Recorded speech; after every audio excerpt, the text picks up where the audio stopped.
Então, tô aqui de novo, não sei se tem alguém me acompanhando aí ou não. Enfim, quero deixar claro, eu não sou nenhuma profissional, essa foi uma forma que eu encontrei para estudar. Então, é um jeito que eu entendo que deve funcionar.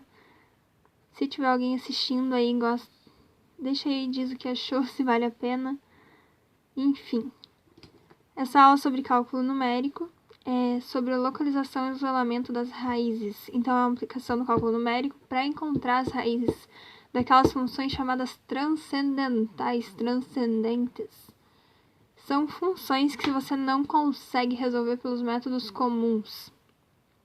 Vamos dizer assim, você não consegue deixar o x isolado em função de um único número que vai ser a raiz da função. O x sempre fica em função de outro x. Vamos dizer assim? Isso aí. Então, o primeiro passo para encontrar essas raízes é determinar o intervalo em que a raiz está contida. E, para localizar esse intervalo, tem vamos dizer assim, uns passos. Seria isso? Então, raiz. A gente diz que o número epsilon é raiz da função se esse f de epsilon é igual a zero. Ou seja, quando você substitui lá o número na função, o resultado vai ser zero. É raiz, ok? E a gente também sabe que a raiz é o ponto lá em que o gráfico corta o eixo x. Para falar desses intervalos, lembrar do teorema de Bolzano. Aqui tá ele descritinho, assim, bonitinho. Mas vamos falar no gráfico que eu acho que é mais fácil.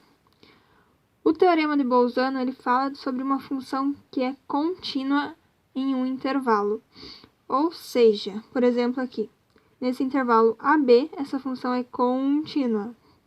Aí, ele diz que se os extremos desse intervalo forem de sinais opostos, ou seja, um é negativo e o outro é positivo, obrigatoriamente vai ter um número ali, esse intervalo em que a função vai ser zero. Vai ter um pontinho lá que ela vai ser zero. E é bem lógica, né? Porque pensa assim, se um extremo é negativo, o outro é positivo. Por exemplo, aqui o f de A é negativo, o f de B é positivo. A função é contínua. Logo, você não pode tirar o lápis do papel para traçar.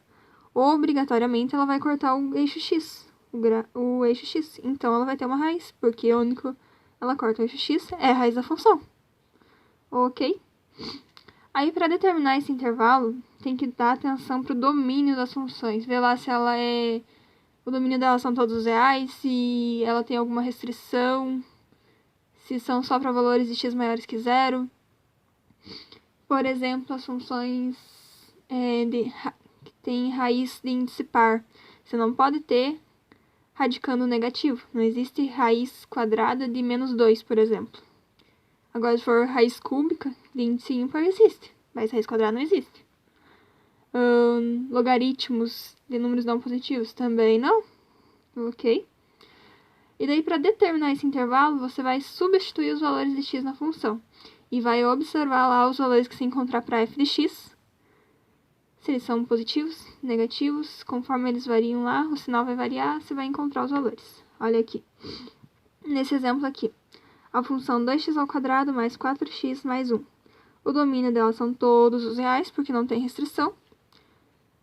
Aí aqui eu substituí do menos 3 até o 1. Vamos observar o que acontece conforme substitui. Para o valor de x menos 3, eu obtive f de x 7. Menos 2, f de x 1. Entre esses dois valores aqui, os sinais são iguais. Não teve variação. Então, também não tem raiz. Agora, lá para o menos 2, eu obtive 1. Para o menos 1, eu obtive menos 1. Então, observa aqui. Aqui o sinal é positivo, aqui o sinal é negativo. Então, teve variação. Raízes de sinais opostos. Raízes. O valor de f de x tem sinais opostos. Logo, tem uma raiz aqui entre menos 2 e menos 1. Aqui, observa aqui. O valor de menos 1 tem menos 1, o valor de 0 tem mais 1. Os valores de f de x têm sinais opostos, aqui é menos 1, aqui é mais 1. Logo, tem uma raiz entre 0 e menos 1. Então, eu já determinei os intervalos em que essa função aqui tem raiz, que é o menos 2, menos 1, menos 1 e 0. Beleza?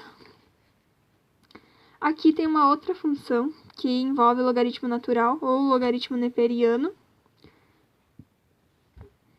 Ela só é válido para valores de x maiores do que zero. É uma função somente crescente. Isso te ajuda, porque se ela é somente crescente, ela vai cortar o eixo x só num lugarzinho lá, então vai ter só uma raiz. Então, valores de x maiores que zero, então substitui lá o 1. Aí, eu vou obter menos 1. Substituindo o 2, eu vou obter 3,46573 e etc. Então, observa que esses valores de f de x têm sinais opostos. Um é negativo, um é positivo. Logo, eu tenho uma raiz entre 1 e 2. Então, eu já determinei o intervalo em que essa função tem raiz. Está entre o número 1 e o número 2. Aí se diz, né, esse intervalo que a gente diz. Por exemplo, eu tenho aqui o eixo x. Ó, 1, 2, 3. Considerando essa função aqui que eu disse que tem intervalo entre 1 e 2, significa que entre aqui, nesse espacinho, vai ter uma raiz da função. Ela pode estar aqui, ela pode estar aqui e aqui. Vai ter uma raiz ali, ok? Então é isso. Se alguém assistiu aí, já vou avisando, eu não tenho edição de vídeo, aqueles negócios lá que os youtubers têm tudo caprichadinho. É um negócio bem simples. E quem sabe gosta, né? Enfim, é uma forma que eu encontrei para aprender mais, para ensinar e treinar os conteúdos.